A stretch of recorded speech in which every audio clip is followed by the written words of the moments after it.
Hazing, bullying, non-sexual harassment in the Department of Defense, U.S. military, U.S. Army.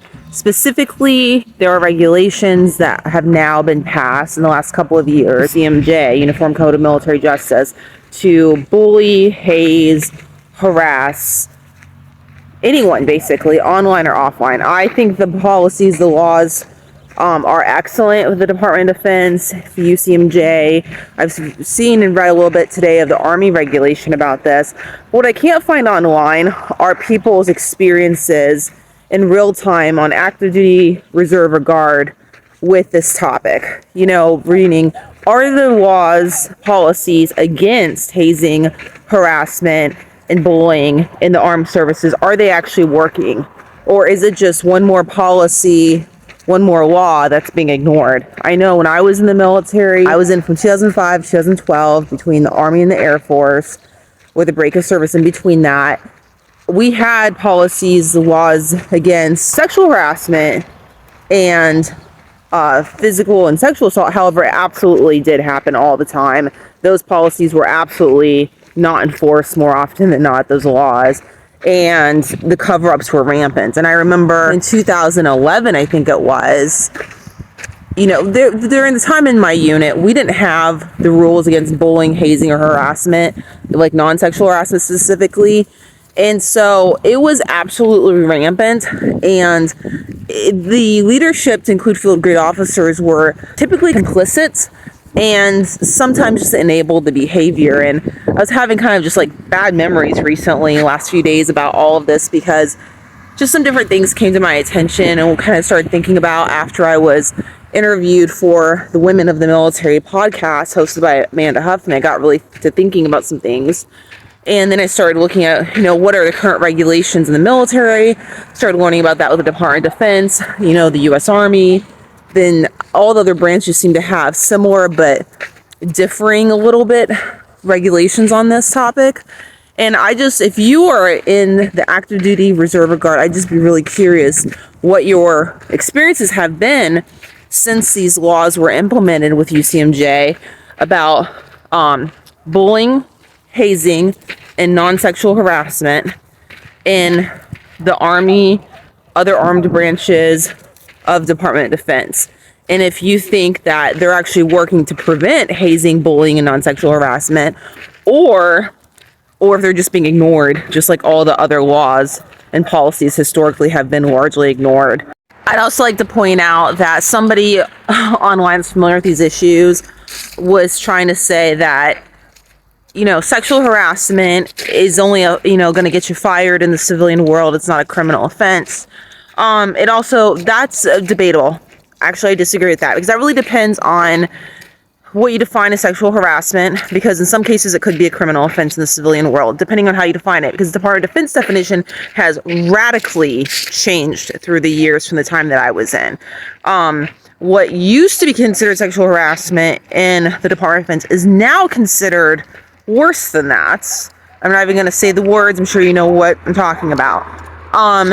And the reality is, in the civilian world, it could be a criminal offense as well. I've seen something, that happened on the new local news that ended up accidentally being recorded that I would have considered to be sexual harassment, that actually was, the person was criminally charged as a result of it. It became a national news story because it was the overtop situation of this person's bad behavior, basically.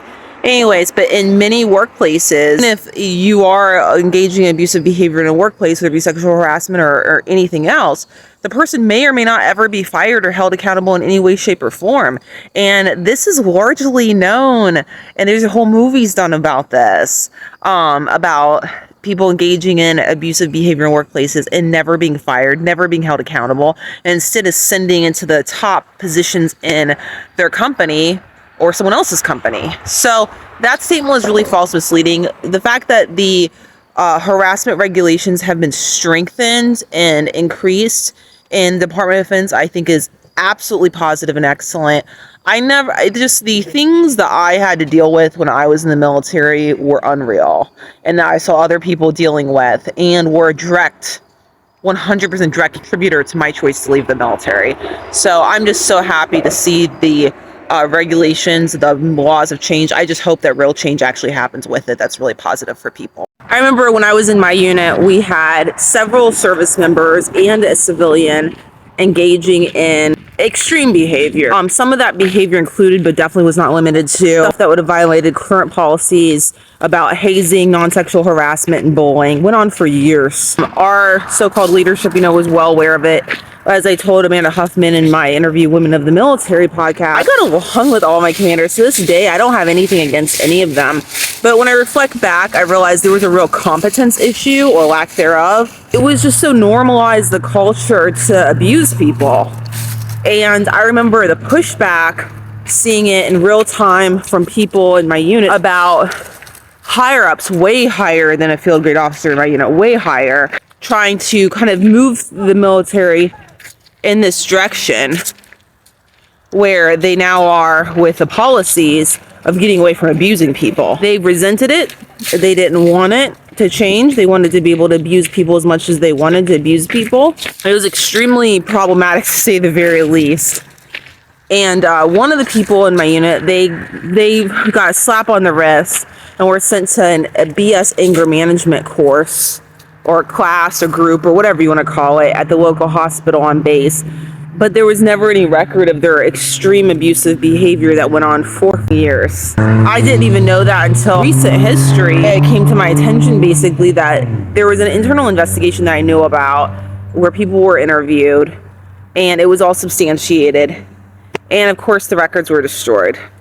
So no one outside the unit was ever involved. I'm unclear about the policy back in 2011 when I think this took place, remember correctly, the kind of end result that I'm mentioning, and if they were legally required to involve outside people. I think they probably were. I think there was probably a UCMJ thing probably that was applicable to the situation, because I'm pretty sure physical assault wasn't allowed back then. But now, it's much more expansive with the regulations on harassment, bullying, and hazing.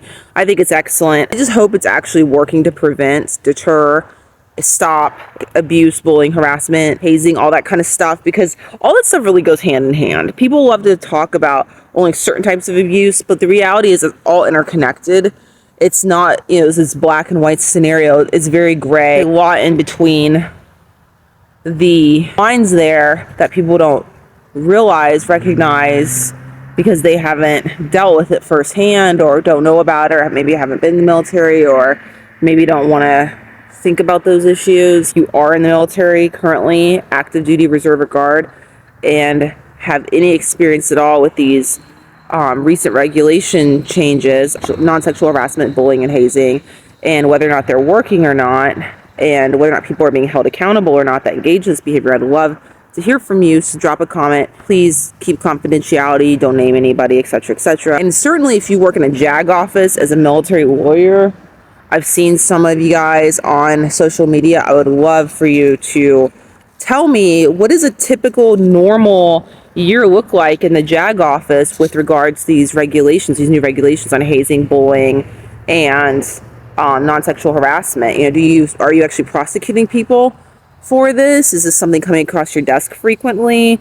Are you actually being involved in unit investigations or inquiries about stuff like this? I'd love to learn more about what's really going on in real time in the Department of Defense military branches since these new regulations were introduced. The U.S. Department of Veterans Affairs has all kinds of new laws and regulations that they adhere to, enforce, observe, etc. I'd be curious if the Department of Defense is the exact same way as all these other federal agencies, where they have all these great rules and they're really lovely, but they don't enforce any of them. I know when I worked at the VA, Veterans Health Administration specifically, every single thing I observed and dealt with was illegal, but it was still happening, and there was never any accountability for it. Wrote a whole book on it called Veterans Affairs Whistleblower Retaliation.